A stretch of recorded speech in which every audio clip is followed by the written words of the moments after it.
Right, hello you lovely tubers. This is the morning after. So I was out on the bike home from work yesterday. I went out for a little bit more of a ride afterwards on the CBR 650R. An absolute beautiful, beautiful bike. And the black magic that come into action was this bad boy here, which is that E-clutch. Now, like anything, when you actually get a chance, because you get on something and at first you get excited. And I got very, very excited on that because I do think it's absolutely fabulous. I'm going to put you somewhere. It may not be perfect, but you'll be okay. I got on something there that when I rode it, I've never ridden anything like it before. Never ridden anything like that E-clutch before. In fact, we'll take you around here so we can look at the E-clutch more. Because you do need to look at it because this is going to be, without doubt, in the future of Honda. Now, as I rode it and I've done more and more on it, I got in and I sat down. I had my bottle of beer, and I was thinking, what is different about it? What makes it feel so good? What makes you enjoy riding it? And now, as you start really thinking about it, it's really a launch control. Because I looked at a lot of the videos on showing it, and all of them show the fancy little cogs because there's two motors in here. And I'm not an engineer, but I would say, if I was an engineer, I'd be thinking one of them motors will open the clutch and one of them motors will engage the clutch. That's what they will do. It will then have a wire that goes up to your clutch and releases. From there, you'll have an electronic switch inside here that tells you what to do. It is not an automatic system. Where the E-clutch really just works for you is when you come into stop and when you're taken away, when you're actually taken away and you don't want to use a clutch. Because after that, what really comes into its own is the beautiful engine on that bike, but also the main thing that comes into action with that, I believe, is a quick shifter. That makes it change. It's only when you come to slow down, when you come to change gear, it knows when you change your gear. It's not an automatic, it's a manual. Now I was thinking about it with the DCT. I was a bit harsh on the DCT because I still love the DCT. And I was saying how it's gonna remove the DCT. It won't. Because if you think about what the DCT is, the DCT is truly more intelligent than this. Because the DCT will, one, give you better fuel economy, but the DCT truly decides what gear you're going to use. It does it for you. This does not do that. You decide what gear you're going to use on that by your foot pedal, by going up and down. The DCT doesn't. Now, I'd love my DCT with that. Now, I was saying yesterday about the Transalp, the DCT with this on, it will just do so well because it makes bikes so versatile with the ability to commute. You know, when it's like if you look at my video where I'm going to the likes of NEC Birmingham, and I'm off to NEC Birmingham, and I was in 25 miles of traffic. 25 miles of traffic. You get on a bike with a clutch in 20 miles of traffic on and off your clutch and see how you feel, even when you're young. That's where this will come onto its own. That's where the DCT will come into its own. The fabulous. Now, for me, I love this. And like I was saying, if I was 10 years younger, 15 years younger, I'd be buying this. I will look at the uh, the naked version of this. And like I say, I really, really did think last night. And no, I think I'd be keeping my DCT. The DCT is always going to stay in it. I'll always keep that DCT because I think it's just fabulous. The other side you've got, when you've got a manual bike like this, now it doesn't really show, and I don't know what would happen. I've seen one video talking about it, but if we go down and we look, that protrudes further than the foot pegs. It really does. Let me, I'm going to do something. Now, no YouTubers do this. And we know, if you break down, if you fall over, if something happens, you know what is going to happen. You're going to call breakdown. That is what's going to happen. But we're just going to, anyway, check. We're going to look. So we're going to look down the side of the bike. We're going to use a straight edge. And we're going to use a straight edge on there. And I can tell you now, that unit protrudes further than the foot pegs. It's coming out towards me.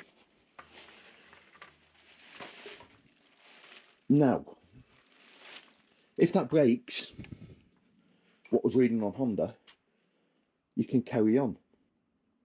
It will still work. You will then just go back to your clutch and use your clutch lever. And this is a side where DCT, this is, well, fight is all. I will fight to the bone.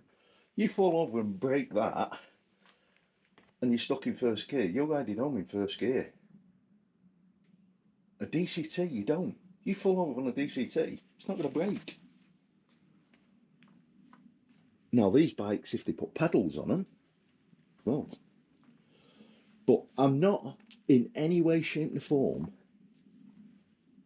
throwing negatives, because I would, without doubt, I'll have a second bike in here, and I will, without doubt, it would be an E-clutch, without doubt.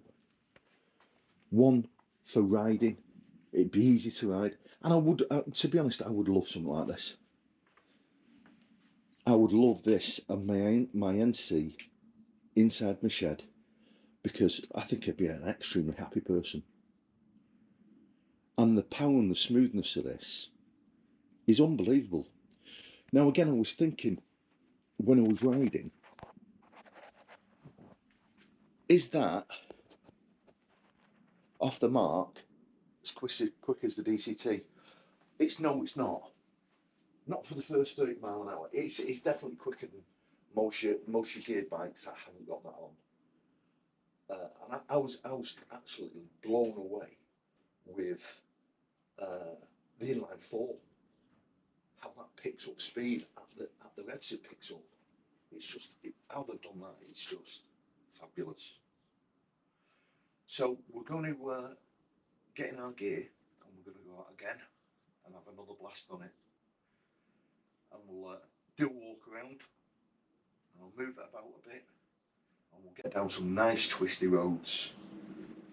And you know, I know straight away, there's nothing not to like about this bike. There's absolutely nothing not to like about this. And you'd be a very, very lucky person to own one. And I'm not being funny, it's like I was saying, I think the naked version of this, which is the one I would go for, because it's more sit up, is I think £1,000 less. Now, I'm going to check on the prices and I'll put them in at the end, the exact prices. We know this is £8,799 with the with that E-clutch on it. But I really do think this is an absolute game changer. You know, this, for people that, if you want to commute, it's going to make life so much easier going through traffic, knowing that you've just got, in effect, it's not an automatic, you've got a controllable gearbox that's not going to stall on you. And that, for me, makes things safe. Let's just quickly pull this round a little bit, because we didn't do this yesterday. Look at the dash. It's an absolutely stunning dash. And I can't show it you because I forgot my glasses. But basically, this little white button, you press, you move across, and if you look there, you move down, like so, and that'll take you down to settings. You move across then with the settings there, and then you've got your actual functions.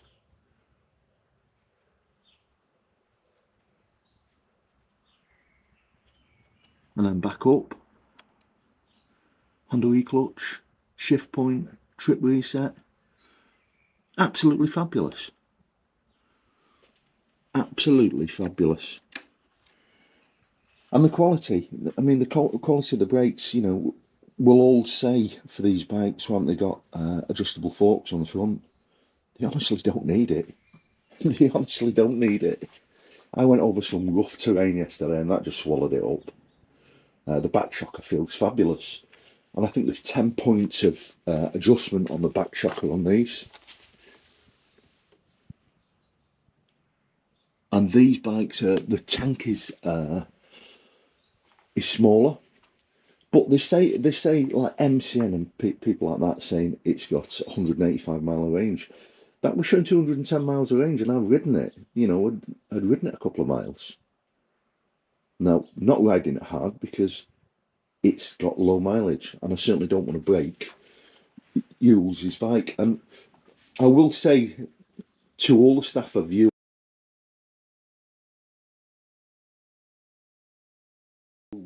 Motorcycles and Yule's Manchester, thank you very much. You know, they're a lovely bunch of people. They don't have to, you know, let you go and ride these bikes. And I really do appreciate it. But it does, when you go out on them, it does make you think, do I want one of them? And, you know, this is affordable for me. But as I say, I sat down last night and I really, really thought, and the NC is still my favourite. The DCT is still my favourite, but I think the DCT, the patent on the DCT, I was talking to Joe in Honda, it's come to an end. And, you know, that's been around a long time. It started off from the VFR 1200. So I can't remember if it was 2009 or 2012 the DCT first appeared. So you probably start seeing the DCT on other bikes, and I think you start seeing bikes moving without doubt now down this line because it makes them more versatile and, for me, more safe. You know, if you want to really have fun, you can go and have fun, use your clutch, and then you're commuting and you're just up and down the road, you're going on your tours with all your stuff on the back of it. You're then onto the E-clutch. It's absolutely fabulous, people. Right, so next time you see me, we're going to be out on the bike. We're going to have a good ride on it. It's absolutely beautiful. Beautiful.